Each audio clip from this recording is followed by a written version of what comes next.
had to be enough. He had to make it enough. He made himself unroll the thick parchment halfway, just enough to see the face that interested him. The chalks were a little smudged from travel in saddlebags, but the face was clear. A gray-eyed youth with reddish hair. He looked tall, but it was hard to say for certain. Aside from the hair and the eyes, he could have been set down in any town without exciting comment. This boy has proclaimed himself the Dragon Reborn, Niall muttered. The Dragon. The name made him feel the chills of winter and age. The name borne by Luz Theron Telamon, when he doomed every man who could channel the one power, then or ever after, to insanity and death, himself among them. It was more than 3,000 years since Aes Sedai Pride and the War of the Shadow had brought an end to the Age of Legends. 3,000 years, but prophecy and legend help men remember. The heart of it, at least, if the details were gone. Luz Theron Kinslayer, the man who had begun the breaking of the world, when madmen who could tap the power that drove the universe leveled mountains and sank ancient lands beneath the seas. When the whole face of the earth had been changed, and all who survived fled like beasts before a wildfire. It had not ended until the last male Aes Sedai lay dead, and a scattered human race could begin trying to rebuild from the rubble, where even rubble remained. It was burned into memory by the stories mothers told children, and prophecy said the dragon would be born again. Niall had not really meant it for a question, but Bayar took it for one. Yes, my Lord Captain Commander, he has. It is a worse madness than any false dragon I've ever heard of. Thousands have declared for him already. Tarabon and Ara Doman are in civil war, as well as at war with each other. There is fighting all across Almouth Plain and Toman Head, Tarabonner against Domani, against Dark Friends, crying for the dragon. Or there was fighting until winter chilled most of it. I've never seen it spread so quickly, my Lord Captain Commander. Like throwing a lantern into a hay barn. The snow may have damped it down, but come spring the flames will burst out hotter than before. Niall cut him off with a raised finger. Twice already Niall had let him tell his story through, his voice burning with anger and hate. Parts of it Niall knew from other sources, and in some areas he knew more than Bayar. But each time he heard it, it goaded him anew. Jeffrem Bornhold and 1,000 of the children dead. And Aes Sedai did it. You have no doubts, child Bayar? None, my Lord Captain Commander. After a skirmish on the way to Falma, I saw 2 of the Tarvalin witches. They cost us more than 50 dead before we stuck them full of arrows. You are sure? Sure they were Aes Sedai? The ground erupted under our feet. Bayar's voice was firm and full of belief. He had little imagination, did Jarrett Bayar. Death was part of a soldier's life, however it came. Lightnings struck our ranks out of a clear sky. My Lord Captain Commander, what else could they have been? Niall nodded grimly. There had been no male Aes Sedai since the breaking of the world, but the women who still claimed that title were bad enough. They prated on their 3 oaths, to speak no word that was not true, to make no weapon for one man to kill another, to use the one power as a weapon only against dark friends or shadow spawn.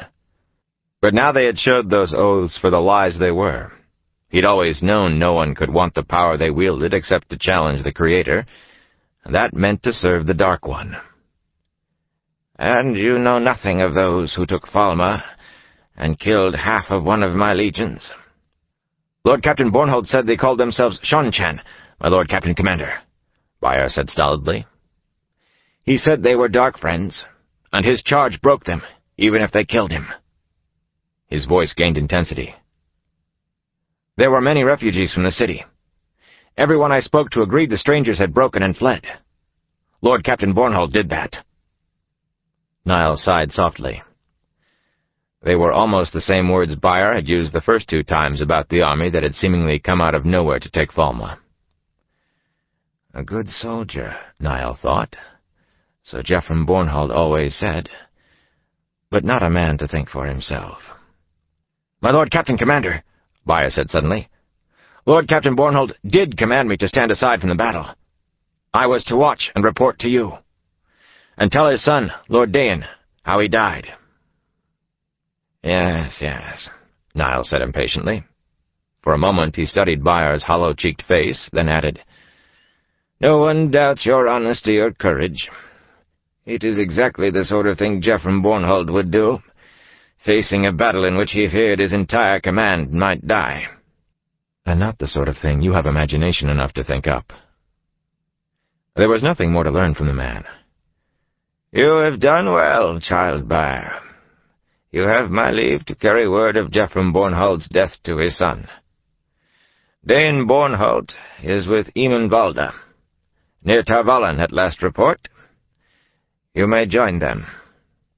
"Thank you, my Lord Captain Commander. Thank you." Baier rose to his feet and bowed deeply. Yet as he straightened, he hesitated. "My Lord Captain Commander, we were betrayed." Hatred gave his voice a saw-toothed edge. "By this one dark friend you spoke of, child Baier." He could not keep an edge out of his own voice. A year's planning lay in ruins amid the corpses of 1,000 of the children, and Baier wanted to talk only of this one man. "This young blacksmith you've only seen twice? This Perrin from the Two Rivers?" "Yes, my Lord Captain Commander. I do not know how, but I know he is to blame. I know it." "I will see what can be done about him, child Baier." Baier opened his mouth again, but Niall raised a thin hand to forestall him. "You may leave now." The gaunt-faced man had no choice but to bow again and leave. As the door closed behind him, Niall lowered himself into his high-backed chair. What had brought on Baier's hatred of this Perrin? There were far too many dark friends to waste energy on hating any particular one. Too many dark friends, high and low, hiding behind glib tongues and open smiles, serving the Dark One. Still, one more name added to the lists would do no harm. He shifted on the hard chair, trying to find comfort for his old bones. Not for the first time he thought vaguely that perhaps a cushion would not be too much luxury. And not for the first time he pushed the thought away. The world tumbled toward chaos, and he had no time to give in to age. He let all the signs that foretold disasters swirl through his mind. War gripped Taraban and Aradaman. Civil war ripped at Cairhien, and war fever was rising in Tyr and Ilion, old enemies as they were. Perhaps these wars meant nothing in themselves. Men fought wars. But they usually came one at a time, and aside from the false dragon somewhere on Almouth Plain, another tore at Saldaea, and a third plagued Tyr. 3 at once. They must all be false dragons. They must be. A dozen small things besides, some perhaps only baseless rumors, but taken together with the rest. Sightings of Aiel reported as far west as Murundi and Kandor. Only 2 or 3 in one place, but 1 or 1,000, Aiel had come out of the waste just once in all the years since the breaking. Only in the Aiel War had they ever left that desolate wilderness. The Atha'an Mier, the sea folk, were said to be ignoring trade to seek signs and portents. Of what exactly, they did not say. Sailing with ships half full or even empty. Ilion had called the Great Hunt of the Horn for the first time in almost 400 years, had sent out the hunters to seek the fabled Horn of Val'ir, which prophecy said would summon dead heroes from the grave to fight in Tarmangeddon, the last battle against the Shadow. Rumors said the Ogier, always so reclusive that most common people thought them only legend, had called meetings between their far-flung steading. Most telling of all, to Niall, the Aes Sedai had apparently come into the open. It was said they had sent some of their sisters to Saldaea to confront the false dragon, Nazrim Taim. Rare as it was in men, Taim could channel the One Power. That was a thing to fear and despise in itself, and few thought a man like that could be defeated except with the aid of Aes Sedai. Better to allow the aid